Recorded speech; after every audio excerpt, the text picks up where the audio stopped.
गरीब बच्चे ने कहा मैं करूंगा खूंखार सांड को काबू। फिर जो हुआ। नमस्कार दोस्तों, मैं हूं विवेक वर्मा और वर्मा स्टोरीज में आपका हृदय से स्वागत है। हम इंसानों को अपनी ताकत, अपने हथियारों और अपनी दौलत पर बहुत घमंड होता है। हमें लगता है कि डर और बल के प्रयोग से हम दुनिया के किसी भी इंसान या जानवर को अपने कदमों में झुका सकते हैं।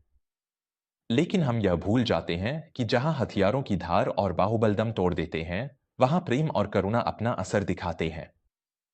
प्रेम एक ऐसी मूक भाषा है जिसे वो बेजुबान जानवर भी समझ लेते हैं, जिन्हें हम सिर्फ एक खूंखार दानव समझते हैं। आज की हमारी कहानी एक ऐसे ही विशाल और खूंखार सांड की है, जिसके डर से बड़े बड़े पहलवानों का खून सूख जाता था। लेकिन जब उस मौत के समान सांड के सामने एक छोटा सा थरीब और फटेहाल बच्चा आकर खड़ा हुआ, तो ऐसा चमत्कार हुआ जिसने पूरे गांव का अहंकार और घमंड मिट्टी में मिला दिया। तो अपनी आंखें बंद कीजिए, मेरी आवाज के साथ जुड़िए और इस अद्भुत और रोंगटे खड़े कर देने वाली यात्रा पर मेरे साथ चलिए। कुंदनपुर नाम का एक बहुत ही बड़ा और समृद्ध गांव हुआ करता था। इस गांव में हर साल सावन के महीने में एक बहुत बड़ा मेला लगता था, जिसमें दूर दूर से लोग आते थे। इस मेले का मुख्य आकर्षण कोई झूला या दुकान नहीं, बल्कि गांव के सबसे बड़े जमींदार ठाकुर बलवंत सिंह का शक्ति प्रदर्शन होता था। बलवंत सिंह एक बेहद क्रूर, अहंकारी और रसूखदार इंसान था। उसके पास दौलत की कोई कमी नहीं थी, लेकिन उसके भीतर इंसानियत नाम की कोई चीज नहीं थी। बलवंत सिंह के पास काल भैरव नाम का एक बेहद विशाल और भयानक सांड था। वह सांड आम सांडों से कद में बहुत बड़ा था। उसका रंग रात के अंधेरे जैसा काला था, सींग तलवार की तरह नुकीले थे और उसकी आंखें हमेशा गुस्से से लाल रहती थीं।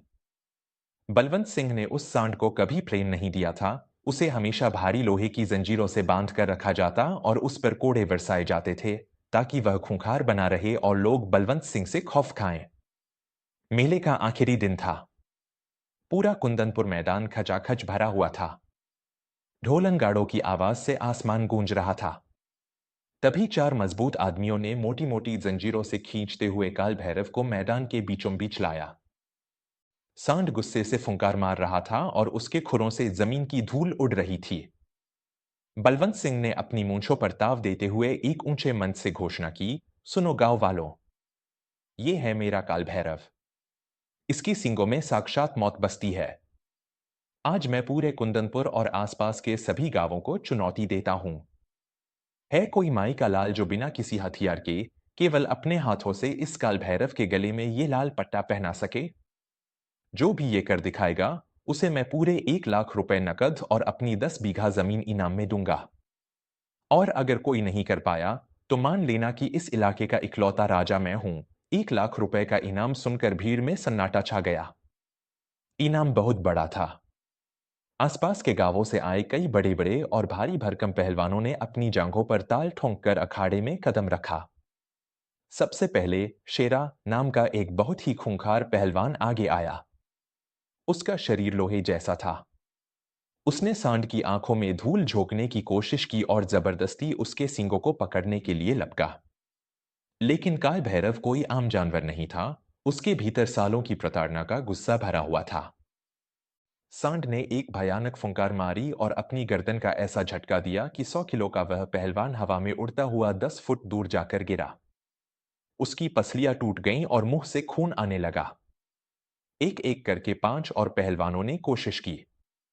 किसी ने रस्सियों का फंदा फेंका, किसी ने लाठियों से डराने का प्रयास किया, लेकिन काल भैरव का क्रोध 7वें आसमान पर पहुंच चुका था। उसने सबको लहूलुहान कर दिया। जानवरों को जब पीटा जाता है और उन पर चिल्लाया जाता है, तो वे और भी हिंसक हो जाते हैं। अचानक काल भैरव ने पूरी ताकत लगाकर अपनी गर्दन खींची।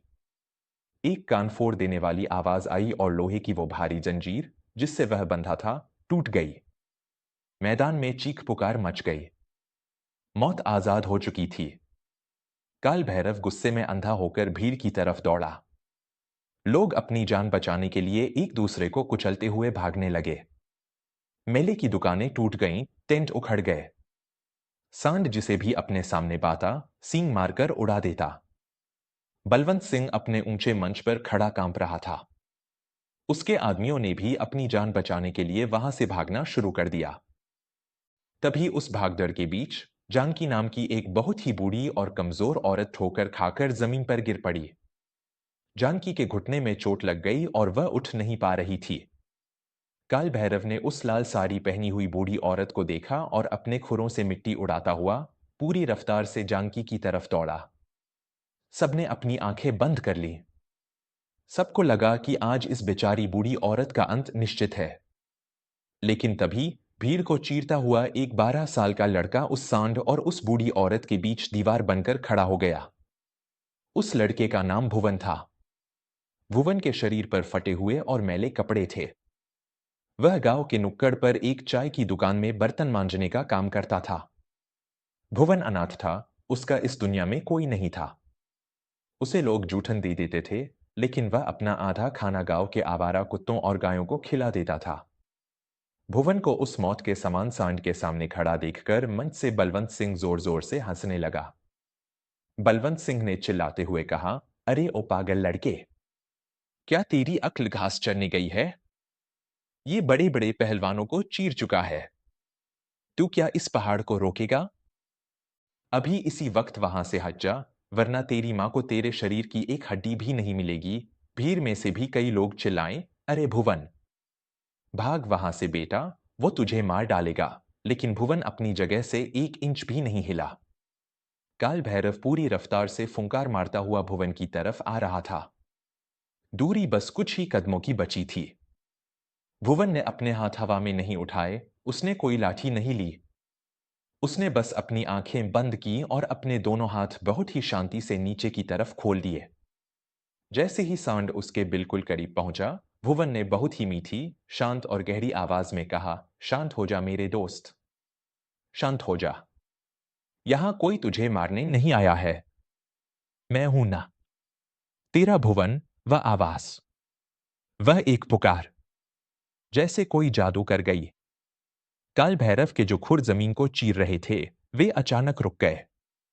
सांड के नथुनों से तेज गर्म हवा निकल रही थी और उसके नुकीले सींग भुवन की छाती से महज 1 इंच की दूरी पर थे। पूरे मैदान में मौत जैसा सन्नाटा छा गया। बलवंत सिंह का हंसता हुआ मुंह खुला का खुला रह गया। कोई अपनी सांस भी नहीं ले पा रहा था। भुवन ने धीरे से अपनी आंखें खोली।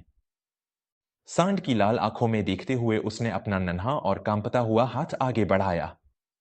लोग डर से सिहर उठे कि अब यह सांड इस बच्चे का हाथ चबा जाएगा। लेकिन भुवन ने अपना हाथ काल भैरव के खुरदरे माथे पर रखा और उसे बहुत प्यार से सहलाने लगा। भुवन ने अपनी जीभ से गुड़ का एक पुराना और आधा खाया हुआ टुकड़ा निकाला और काल भैरव के मुंह के पास ले गया। सांड ने उस गुड़ को सूंघा। दरअसल कोई नहीं जानता था कि जब गांव वाले रात को सो जाते थे और बलवंत सिंह के आदमी इस सांड को भूखा प्यासा जंजीरों में बांध कर छोड़ देते थे, तब यही छोटा सा अनाथ भुवन अपनी चाय की दुकान से बचा हुआ गुड़ और रोटियां लेकर चुपके से इस सांड को खिलाने आता था। उसने काल भैरव के घावों पर कई बार मिट्टी का लेप लगाया था। काल भैरव के लिए इंसान का मतलब सिर्फ कोड़े मारना और जिल्लत देना था, लेकिन उस खूंखार जानवर के भीतर के दर्द को सिर्फ इस फटेहाल बच्चे ने समझा था। काल भैरव ने अपनी लाल आंखें बंद कर ली और भुवन के हाथों से उस गुड़ को अपने मुंह में रख लिया। जो सांड कुछ मिनट पहले मौत का तांडव कर रहा था, वह अब एक पालतू कुत्ते की तरह भुवन के हाथों को चाट रहा था। सांड के आंखों के कोनों से आंसू की एक बूंद छलक कर उस धूल भरी जमीन पर गिर पड़ी। भुवन ने जमीन पर पड़ा हुआ वह लाल पट्टा उठाया और बहुत ही प्यार से, बिना किसी जोर जबरदस्ती के, काल भैरव के विशाल गले में पहना दिया। सांड ने कोई विरोध नहीं किया, बल्कि उसने अपना भारी भरकम सिर उस 12 साल के बच्चे के सीने से टिका दिया। यह दृश्य देखकर पूरे कुंदनपुर गांव की आंखें नम हो गईं। जहां बाहुबल और अहंकार हार गया था, वहां एक अनाथ बच्चे के प्रेम ने जीत हासिल कर ली थी। अचानक पूरे मैदान में तालियों की ऐसी गड़गड़ाहट गूंजी कि आसमान भी कांप उठा। लोग भुवन की जय हो के नारे लगाने लगे। गांव के सरपंच धर्मवीर, जो अब तक खामोशी से सब देख रहे थे, वे अपनी जगह से उठे और सीधे बलवंत सिंह के मंच पर गए। सरपंच धर्मवीर ने कड़क आवाज में कहा, देख लिया बलवंत सिंह, तुम्हारी दौलत और तुम्हारे कोड़ों की ताकत इस एक गरीब बच्चे के निस्वार्थ प्रेम के आगे मिट्टी हो गई। तुम इस बेजुबान जानवर को डरा कर लोगों पर राज करना चाहते थे, लेकिन इस बच्चे ने इसे प्यार देकर हम सबका दिल जीत लिया। सरपंच ने भीड़ की तरफ मुड़कर कहा, आज से यह सांड बलवंत सिंह की गुलामी से आजाद है। शर्त के अनुसार बलवंत सिंह को 1 लाख रुपए और 10 बीघा जमीन भुवन को देनी होगी। और मैं इस गांव का सरपंच होने के नाते यह घोषणा करता हूं कि आज के बाद यह काल भैरव गांव की गौशाला में पूरे सम्मान के साथ रहेगा और इसकी देखभाल हमारा बेटा भुवन करेगा। बलवंत सिंह का सारा अहंकार, उसका सारा रुतबा आज एक छोटे से गरीब बच्चे के सामने तार-तार हो चुका था। वह शर्म से अपनी नजरें जमीन में गड़ाए चुपचाप वहां से चला गया। गांव वालों ने भुवन को अपने कंधों पर उठा लिया। जिस बच्चे को लोग कुछ देर पहले भिखारी और पागल कह रहे थे, आज वही बच्चा उनके लिए किसी फरिश्ते से कम नहीं था। दोस्तों, हमारी दुनिया में अक्सर ताकत का मतलब शारीरिक बल या पैसों के रुतबे से लगाया जाता है। हम सोचते हैं कि डराकर हम किसी को भी अपने वश में कर सकते हैं। लेकिन डर से पैदा हुआ शासन कुछ ही समय का मेहमान होता है। असली ताकत तो करुणा और प्रेम में होती है। एक बेजुबान जानवर भी उस हाथ को पहचान लेता है जो उसे मारने के लिए उठता है, और उस हाथ को भी जो उसे सहलाने के लिए आगे बढ़ता है। भुवन ने हमें सिखाया कि जब हम अपने दिल से नफरत और डर को निकालकर प्रेम का बीज बोते हैं, तो बड़े से बड़ा तूफान भी हमारे सामने शांत होकर अपना सिर झुका लेता है। अगर एक गरीब बच्चे के इस साहस और इस निस्वार्थ प्रेम की कहानी ने आपके दिल को छुआ हो, तो इसे अपने परिवार, दोस्तों और अपने बच्चों के साथ जरूर साझा करें। उन्हें सिखाएं कि जीवन में हथियार उठाने से ज्यादा साहस किसी बेसहारा को गले लगाने में लगता है। वर्मा स्टोरीज पर अपना यह अटूट प्रेम और विश्वास ऐसे ही बनाए रखने के लिए आपका हृदय से बहुत बहुत धन्यवाद। मैं आपका अपना विवेक वर्मा जल्द ही मिलूंगा आपसे एक और ऐसी ही भावुक, प्रेरणादायक और दिल को छू लेने वाली कहानी के साथ। तब तक के लिए बेजुबानों से प्रेम करें, अहंकार को त्यागें और जीवन में हमेशा करुणा के साथ आगे बढ़ते रहें। नमस्कार।